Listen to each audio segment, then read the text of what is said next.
గిరి ప్రదక్షిణ సంబంధించి కూడా మనం 28కి అన్ని రకాల అరేంజ్మెంట్స్ చేసుకున్నాము. ఈ మధ్యనే ఆల్ సీనియర్ ఆఫీసర్స్ కలిసి కూడా జాయింట్ ఇన్స్పెక్షన్ చేయడం జరిగింది. మనకు ఒక స్ట్రెచ్ మనకు ఒక దగ్గర జీవీఎంసీ వర్క్స్ జరుగుతున్నాయి. వార్ ఫుటింగ్ బేసిస్ మీద మన ఏదైతే కుమారి కళ్యాణం దగ్గర వర్క్స్ జరుగుతున్నాయి ఇందిరానగర్ నుంచి, అవి కూడా మ్యాక్సిమం ప్రోగ్రెస్ వచ్చింది, కంప్లీట్ చేసుకుంటాము. 32 కిలోమీటర్లలో ఒక 31 సెక్షన్స్గా డివైడ్ చేసుకున్నాం. 30 సెక్షన్ల కింద 30 అసిస్టెంట్ సెంటర్, పిలిగ్రిమ్ అసిస్టెంట్ సెంటర్స్ని ఏర్పాటు చేస్తున్నాము. ఆ ప్రతి సెంటర్లోనూ శానిటేషన్ సంబంధించి, వాటర్ సప్లై సంబంధించి, అలాగే స్ట్రీట్ లైటింగ్ సంబంధించి, బందోబస్తు కోసం పోలీస్ సపోర్ట్, మెడికల్ టీం, వీళ్ళందరినీ కూడా అక్కడ ఏర్పాటు చేస్తున్నాం. వాళ్ళు మనకు రైట్ సైడ్ అంతా కొండ ఉంటుంది కాబట్టి లెఫ్ట్ సైడ్ మెడికల్ ఎవాక్యుయేషన్ పాయింట్స్ని ఐడెంటిఫై చేసి అక్కడ అంబులెన్సెస్ని, కొన్ని వెహికల్స్ని పెట్టుకుంటారు. ఒకవేళ ఏదైనా ఎమర్జెన్సీ ఉన్నట్లయితే ఆ లెఫ్ట్ సైడ్ ఉన్న రోడ్స్, ఇంటర్నల్ రోడ్స్ నుంచి వాళ్ళని నియరెస్ట్ హాస్పిటల్ తీసే విధంగా ప్లాన్ చేసుకున్నాము.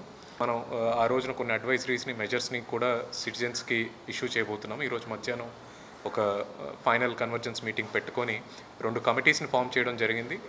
సిటీ లోపలికి వచ్చే వెహికల్స్ని ఎలా డైవర్ట్ చేయాలి, అలాగే సిటీ లోపల ఆ రోజున ఎటువంటి మెజర్స్ టేకప్ చేయాలి అని చెప్పి జీవీఎంసీ కమిషనర్ అధ్యక్షతన ఒక కమిటీ, అలాగే జాయింట్ కలెక్టర్ అధ్యక్షతన ఇంకో కమిటీని పెట్టడం, ఈచ్ కమిటీలో ఒక డీసీపీని పెట్టడం జరిగింది. వీళ్ళు మొత్తం అధ్యయనం చేసి ఈ రోజున వాళ్ళ రిపోర్ట్స్ని డిస్ట్రిక్ట్ అడ్మినిస్ట్రేషన్కి అందిస్తారు. దాని మీద డెసిషన్ తీసుకొని ఒక ప్రొసీడింగ్స్ని కూడా డిస్ట్రిక్ట్ లెవెల్లో మనం ఇష్యూ చేసి అడ్వైజరీస్ని ప్రజలకు ఇస్తాము. గిరి ప్రదక్షిణాన్ని సక్సెస్ఫుల్గా చేసుకునే విధంగా ఎటువంటి అవాంఛనీయ సంఘటనలు జరగకుండా అన్ని జాగ్రత్తలు ప్రభుత్వం నుంచి తీసుకుంటాం. లాస్ట్ టైం 3 to 5 lakhs వచ్చారు. ఈసారి మనం 5 to 10 lakhs వరకు వచ్చినా హ్యాండిల్ చేసే విధంగా మనం ప్లాన్ చేసుకుంటున్నాము.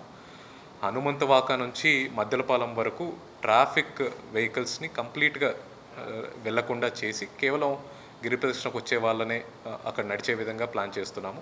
స్టిల్ ఎమర్జెన్సీ వెహికల్స్ ఏమైనా ఉంటే తప్ప రిమైనింగ్ వెహికల్స్ అన్నిటికీ డైవర్షన్స్, ఎనఫ్ సైనేజెస్ కూడా మనం ఏర్పాటు చేసుకోవాలన్నది ఆలోచన.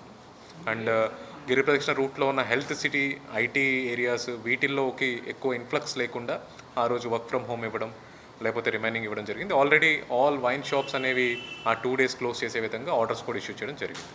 ఈసారి షవర్ బాత్స్ ఏర్పాటు చేస్తున్నాము. మనం సముద్ర స్నానాలు చేసేవాళ్ళు మునిగి లేచి ఇదంతా టైం పడుతుంది కాబట్టి గతంలో బకెట్స్తో వాళ్ళ మీద వాటర్ చల్లేవాళ్ళు. అలా కాకుండా మనం పుష్కరాల్లో ఏర్పాటు చేసుకున్నట్టు షవర్స్ ఈసారి అక్కడ ఏర్పాటు చేస్తున్నాం మల్టిపుల్ లొకేషన్స్లో. సో సముద్ర స్నానం చేసి త్వరగా వాళ్ళు ప్రదక్షిణ పూర్తి చేసుకోవడానికి అవకాశం ఉంటుంది.